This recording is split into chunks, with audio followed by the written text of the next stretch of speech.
Shalom.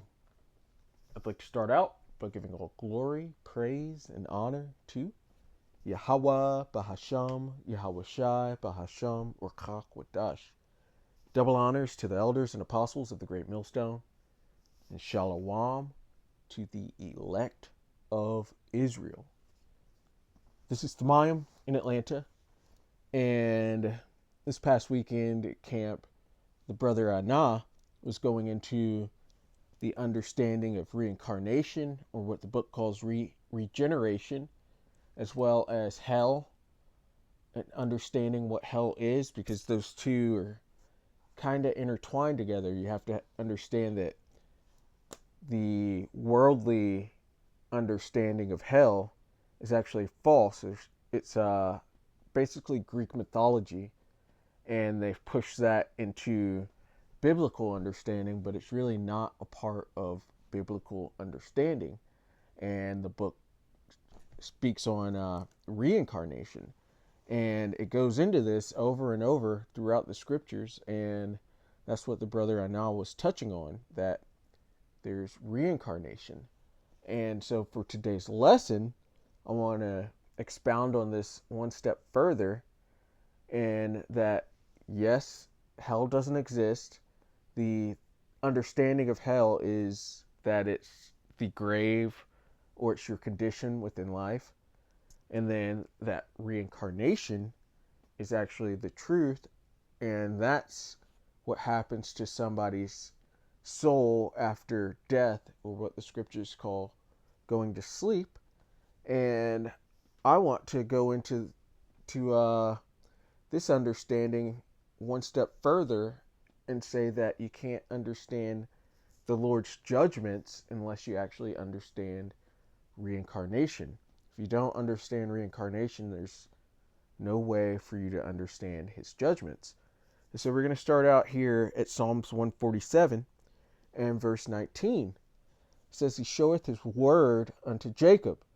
Jacob, whose name was changed to Israel, represents the 12 tribes and are the Negroes, the Latinos, and the Native Americans, as well as are scattered, anyone who comes from that seed line, which is through the fathers. So that's Jacob. He showeth his word unto Jacob. And he doesn't do this to any of the other nations. The other nations don't have this type of understanding. As it says in Daniel, the wicked shall do wickedly, and none shall have understanding, but the righteous will.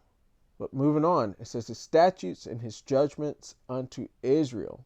He showeth his word unto Jacob, his statutes and his judgments unto Israel. Because the other nations did not receive his statutes and his judgments. It was only Israel that received them. It says, He hath not dealt so with any nation, and as for his judgments, they have not known them. Praise ye the Lord Yahweh. So you, as a baseline, you do have to be an Israelite to have this type of understanding. Otherwise, you're not going to get it. And it's really basic. You die. Here, let's go straight to Ecclesiastes. So I'm not just talking. And we'll go down here to Ecclesiastes 3 and verse 20. It says, All go unto one place, all are of the dust, and all turn to dust again. Who knoweth the spirit of man that go upward, and the spirit of the beast that go downward to the earth. And so man's spirit goes into the spirit world after death, which is upward, and a beast goes downward into their own spirit world, which is downward to the earth.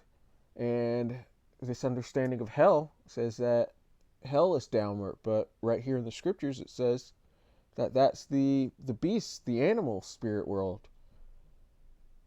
And so there's no person goes downward. So that would catch them in a lie. It also says all go into one place, all are of the dust, and all turn to dust again. And so there's no splitting off, because Christianity would say if you've been good, you'd go to heaven. If you've been bad, you'd go to hell. This says all go into one place. So they're all going into one spirit world, all going to heaven. basically. And then moving up to verse 16, it says, "And moreover, I saw under the sun the place of judgment." The place under the sun is the earth. That's where judgment is. It's not in the spirit world. It says that wickedness was there. In the place of righteousness, that iniquity was there. Because here on the earth, it's given into the hands of the wicked, so it's going to be a wicked place currently. But also showing that this is where your judgment is played out. It's not played out in hell. You go up, or you go to sleep, or you die. You go up to heaven, you receive your judgment from the Lord, and then you come back onto the earth to play it out. And it's said to be within the third or the fourth generation, which we can even just type in third, fourth, and it's going to bring up quite a few scriptures that show this is basically when you would return. Let's go here to Exodus 20 and 5. It says, "Thou shalt not bow down thyself to them, nor serve them. For I, the Lord Yahweh, thy power, am a jealous power, visiting the iniquity of the fathers upon the children unto the third and fourth generation of them that hate me, and showing mercy unto thousands of them that love me and keep my commandments." And so you can see this isn't the son being judged for the father's sins. This is actually the same soul that's coming back at the third or the fourth generation. Let's see it again here in Exodus 34. And it says, "Keeping mercy for thousands, forgiving iniquity and transgression and sin, and that will by no means clear the guilty." And so he's very merciful, but at the same time, judgment has to come down for the guilty. It says, "Visiting the iniquity of the fathers upon the children, and upon the children's children unto the third and to the fourth generation."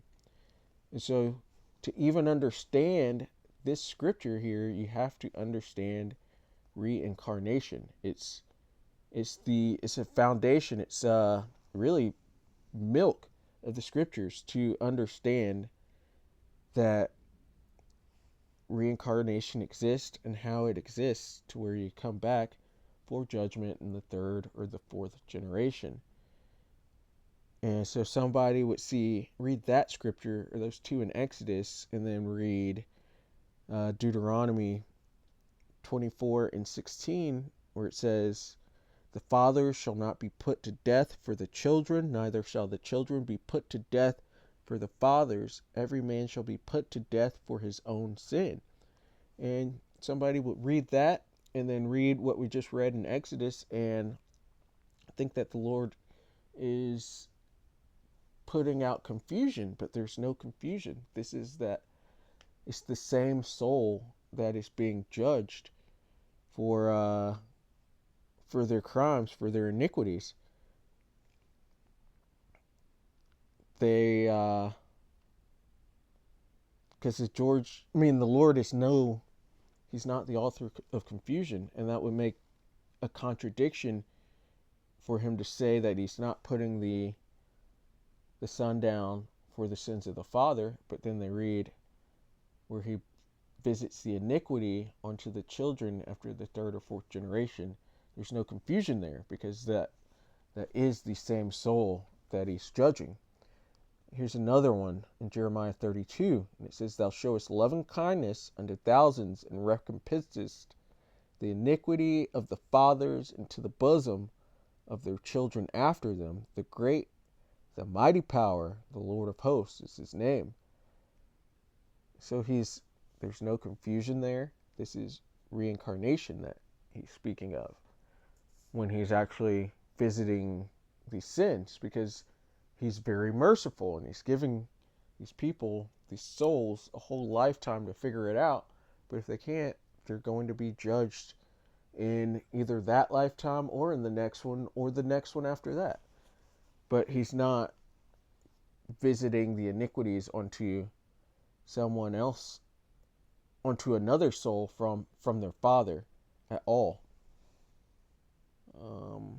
Where we go in Deuteronomy.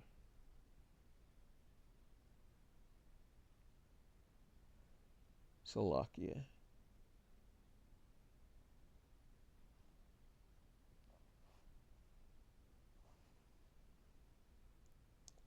Yeah, just to drive in the point here, Isaiah 14 and 21, it says, prepare slaughter for his children for the iniquity of their fathers, that they do not rise, nor possess the land, nor fill the face of the world with cities. For I will rise up against them, saith the Lord of hosts, and cut off from Babylon the name and the remnant, and son and nephew, saith the Lord Yahweh. And so here you have, and this is speaking of the Edomites, the Lord's going to, he has a great slaughter prepared for them for the iniquities of their fathers. And this is the iniquities of their fathers going back from all of time, because they've always been committing iniquity. They are the wicked, so they're going to do wicked things. And it might seem unjust to somebody that the Lord is going to visit, or he's going to judge the children by what the fathers did. But this is over time and over all of their reincarnations that he's visiting these iniquities onto these people. So it actually is them. They are the father, but they're back in the form of the children. And then to go a step further in verse 22, this is talking about the removal of the Edomite gene line from the planet Earth, completely doing away with them. And that might seem unjust to somebody that doesn't understand reincarnation. If you don't understand reincarnation, you're not going to understand the judgment of the Edomites as well. You have to understand reincarnation to understand judgment, the Lord's judgments. And if you understand reincarnation, you realize that they've been around through all of these different periods. They've been around as the Canaanites before the flood, and they were doing all sorts of iniquity then, so much that the Lord had to flood the earth because they had influenced everyone. They've been here during the Greek Empire and all of the alphabet and violent stuff they were doing during the Greek Empire, as well as the Roman Empire. They were here then, and all these Edomites were being reincarnated throughout these different kingdoms and in power, or their nation was in power to influence the other nations. And so they were spreading their wickedness then. And then from the Renaissance, they have been in power and being regenerated over and over and spreading their wickedness and violence within this time frame. And we've gotten to a point where we're coming into a righteous kingdom, and the Lord's going to get rid of wickedness and wipe wickedness off the face of the earth. And so he's going to wipe the Edomites who have been here, and this is their judgment. They have been on the earth, played out their lives on the earth, and spread so much wickedness over these terms of reincarnation that the Lord's judgment is to completely remove them. And it's righteous, because that's how wicked they have been over time, over these regenerations or these reincarnations, which reincarnation is just back in the body, which I'm going to go ahead and get that since I'm right here. Reincarnation, back in the flesh. It says fact of repeated incarnation, and that's exactly what it is. It's a cycle over and over and over again, which Salakia, jumping around a lot, but just to show that cycle, which prove all things. Ecclesiastes 1 and 9, the thing that have been, it is that which shall be, and that which is done is that which shall be done, and there is no new thing under the sun. That's reincarnation right there, and that's a spot on verse for that.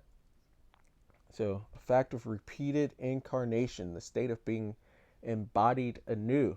The re is back, or back again, and then carnate, or carne, which this isn't saying this, but um, you'll see in Spanish the word carne is flesh. And so even here it's showing you back in the flesh, carnation, meaning a new embodiment. So you're back in the flesh. Going back to the scriptures, because this is crucial to understand the Lord's judgments.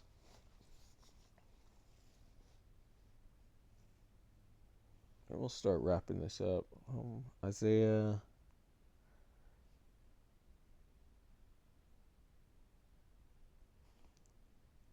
28 and 9. Isaiah 28 and 9. Whom shall he teach knowledge? And whom shall he make to understand doctrine? Them that are weaned from the milk and drawn from the breast.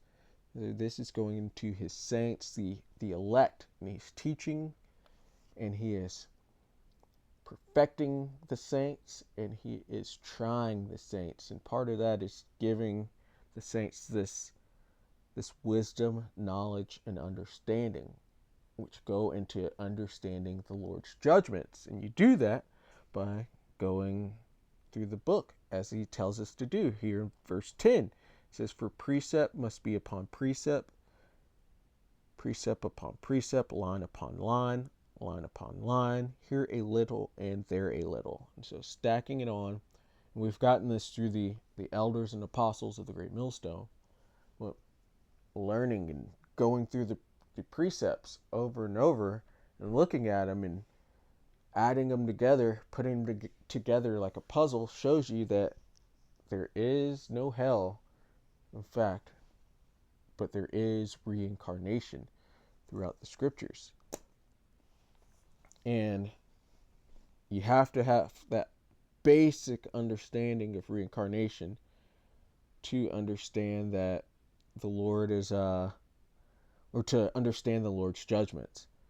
And this is probably a reason a lot of people buck up against this information, because they don't have the basics of understanding, which are reincarnation is one of those basic things. And it goes into understanding judgment. It's another on judgment. 1 Corinthians 6 and 3. Know ye not that we shall judge angels? How much more things that pertain to this life? The Lord is giving us those living waters right now to have an understanding of his judgments. And when he comes back, he's going to set his people over all the nations for keeping his understanding.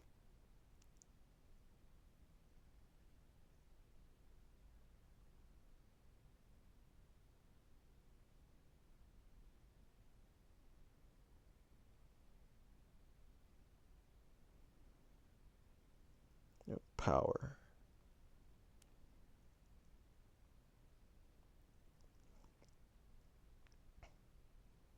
Revelation 2 and verse 25. But that which ye have already, hold fast till I come. That's that. The wisdom, the knowledge, the understanding, the truth of the matter. So hold on to this, which having this understanding gives us an understanding of judgment. So he's going to set the elect of Israel up to judge the nations. Verse 26. And he that overcometh and keepeth my words unto the end, to him will I give power over the nations. And he shall rule them with a rod of iron. As the vessels of a potter shall they be broken to shivers, even as I received of my Father. And this is going back into the perfection of the saints, going into the total understanding. He's given this understanding for judgment to go out through the Israelites, down through the nations and across the earth, because that's how he set it up. And that's also who he's giving the understanding of judgment to. And so you have to understand reincarnation to understand judgment. So, Lord willing, that was edifying. I'd like to give all glory, praise, and honor to Yahweh, Bahasham, Yahweh Shai, Bahasham, or Kakwadash. Double honors to the elders and apostles of the Great Millstone. Shalom to the elect of Israel. Shalom.